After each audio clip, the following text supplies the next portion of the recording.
दोस्तों स्वागत है आपका इनसाइट नॉलेज की एक और नई वीडियो में। इस समय की दो बड़ी खबरों के बारे में इस वीडियो में बात करेंगे, जिसमें हमारी पहली खबर साइप्रस से आ रही है, जिसके साथ एक मेगा डील भारत ने साइन की है और इस बात की कंफर्मेशन ग्रीक मीडिया की तरफ से दी गई है। ये डील भारत की शिपिंग इंडस्ट्री में नई जान फूंकने वाली है। वहीं पर हमारी दूसरी खबर यूरोपीय यूनियन के नए प्रतिबंधों को लेकर है। यूरोपीय यूनियन ने जो प्रतिबंध रूस के ऊपर लगाए हैं, अब इसका असर भारत पर भी दिखने लगा है और इसके तहत एक इंडियन बेस्ड कंपनी पर यूरोपीय यूनियन ने बैन ठोक दिया है। इतना ही नहीं, तेल पहुंचाने वाले टैंकर के कैप्टन के ऊपर भी यूरोपीय यूनियन ने ये बैन ठोका है।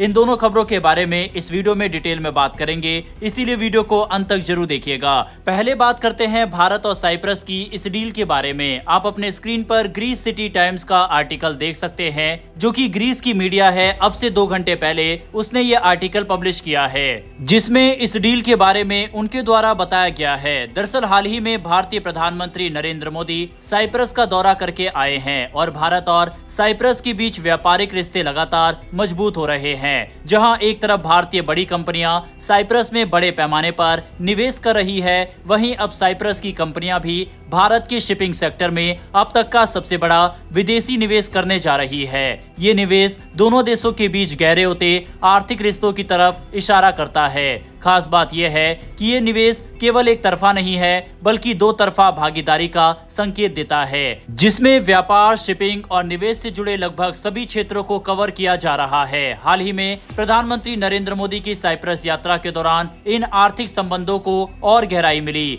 पीएम मोदी ने साइप्रस के राष्ट्रपति निकोस के साथ लिमासोल में एक उच्च स्तरीय व्यापार बैठक में हिस्सा लिया था।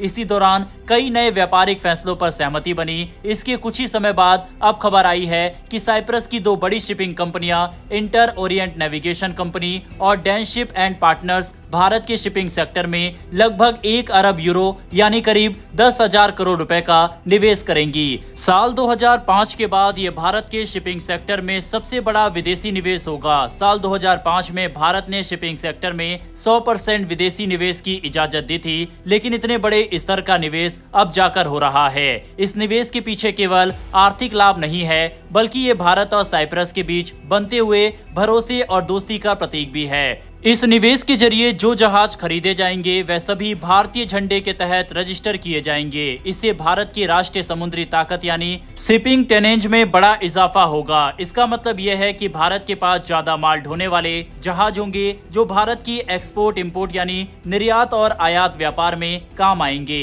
ये पूरी प्रक्रिया भारत के समुद्री क्षेत्र को और मजबूत बनाएगी। इसके साथ ही भारतीय युवाओं को भी बड़ी संख्या में रोजगार मिलेगा। इन जहाजों के संचालन और देखभाल के जरिए कैडेट्स, ट्रेनीज और अनुभवी नाविकों की जरूरत होगी। इसका मतलब ये हुआ कि भारतीय मरीन सेक्टर में हजारों नौकरियों के नए अवसर खुलेंगे। इससे न केवल रोजगार बढ़ेगा, बल्कि भारतीय नौसेना क्षेत्र में एक नया आत्मनिर्भर भारत का सपना भी साकार होगा। एक और बड़ा फायदा यह है कि जो भी माल भारत से भेजा जाएगा या भारत मंगवाएगा, उस पर जो कमाई होगी यानी फ्रेट चार्ज, वो पैसा भारत की अर्थव्यवस्था में ही रहेगा। इससे न सिर्फ व्यापार को फायदा मिलेगा, बल्कि भारतीय अर्थव्यवस्था में विदेशी मुद्रा का बहाव भी बढ़ेगा, जो देश की आर्थिक सुरक्षा को मजबूत बनाएगा। डैनशिप एंड पार्टनर्स के प्रमुख डैनियल गौतम चोपड़ा ने इस निवेश को भारत के लिए बड़ा अवसर बताया। उन्होंने कहा कि इस कदम से भारत शिपिंग सेक्टर में बहुत आगे जाएगा और हमारी कोशिश है कि हम भारत के सबसे बड़े शिपिंग ऑपरेटर बने। उन्होंने ये भी साफ किया कि हमारा मकसद सिर्फ मुनाफा कमाना नहीं है, बल्कि भारत की शिपिंग क्षमता को बढ़ाना और देश की अर्थव्यवस्था को मजबूत करना भी है। भारत और साइप्रस दोनों ही देश समुद्री क्षेत्र में बड़ी भूमिका निभाते हैं। इनके बीच पहले से ही शिपिंग सेक्टर में सहयोग को लेकर समझौते हैं। इस नए निवेश के साथ इन समझौते को और मजबूती मिलेगी और ये दोनों देशों के बीच व्यापारिक साझेदारी को एक नई ऊंचाई पर ले जाएगा। इस निवेश से ये भी साफ हो गया है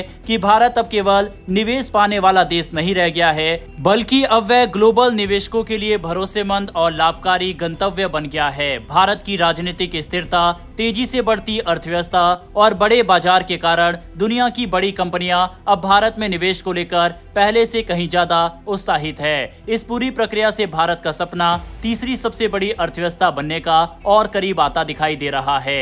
साइप्रस से आए इस निवेश ने साबित कर दिया है कि भारत में अब वैश्विक स्तर पर आर्थिक भागीदारी और विश्वास का नया अध्याय शुरू हो चुका है। आपको बता दें, इस क्षेत्र में निवेश करना भारत के लिए बेहद ज्यादा जरूरी था, क्योंकि शिपिंग जहाज और टैंकर में चीन ने दुनिया भर का मार्केट कब्जा रखा है और ज्यादातर टैंकर्स और शिपिंग जहाज चीनी ही होते हैं। लेकिन अब भारत इस सेक्टर में तेजी से निवेश कर रहा है और इसी के तहत ये डील भारत के लिए काफी इंपॉर्टेंट बन जाती है।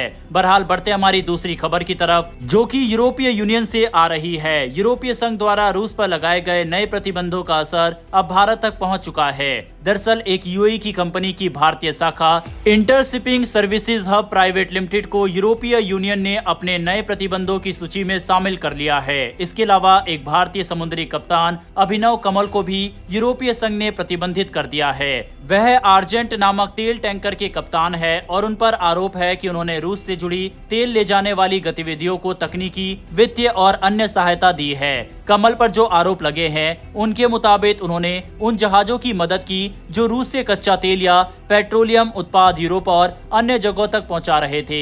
उद्योग जगत के जानकारों के अनुसार रूस यूक्रेन युद्ध से जुड़े मामलों में यूरोपीय संघ की तरफ से ये पहला मौका है जब किसी भारतीय नागरिकों को सीधे प्रतिबंधों का सामना करना पड़ा है।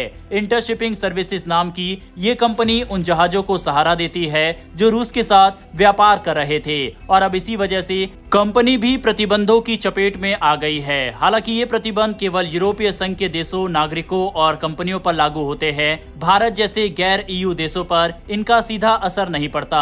भारत पहले ही ये कह चुका है कि वह किसी भी देश के एक तरफा प्रतिबंधों को मान्यता नहीं देता। इसका मतलब है इंटरशिपिंग सर्विसेज अब यूरोप में अपना कोई व्यापार नहीं कर सकती। उसकी संपत्तियां यूरोपीय देशों में जब्त कर ली जाएगी और वहां की कंपनियां या लोग उसके साथ कोई लेन देन नहीं कर पाएंगे।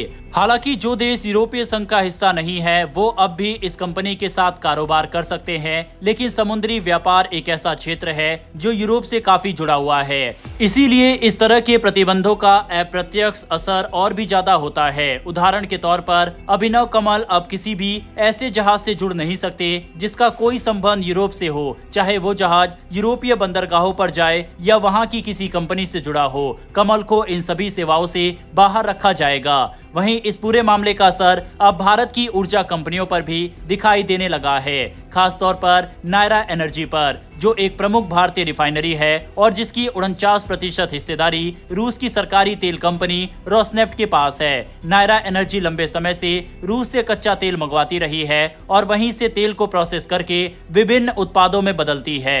लेकिन यूरोपीय संघ के नए प्रतिबंधों के बाद अब शिपिंग कंपनियां और तेल व्यापार से जुड़ी संस्था नायरा एनर्जी से दूरी बनाने लगी है। वहीं ऐसे संकेत मिल रहे हैं कि भविष्य में और भी शिपिंग कंपनियां नायरा एनर्जी के साथ काम करने से पीछे हट सकती है, जिससे उसकी संचालन प्रक्रिया पर गंभीर असर पड़ सकता है। ये स्थिति भारत के लिए चिंता का विषय बन सकती है, क्योंकि नायरा जैसे रिफाइनरियां देश की ऊर्जा जरूरतों को पूरा करने में अहम भूमिका निभाती है। हालांकि भारत ने यह साफ किया है कि वह अपने राष्ट्रीय हितों के अनुसार ही निर्णय लेगा और किसी भी देश के दबाव में नहीं आएगा।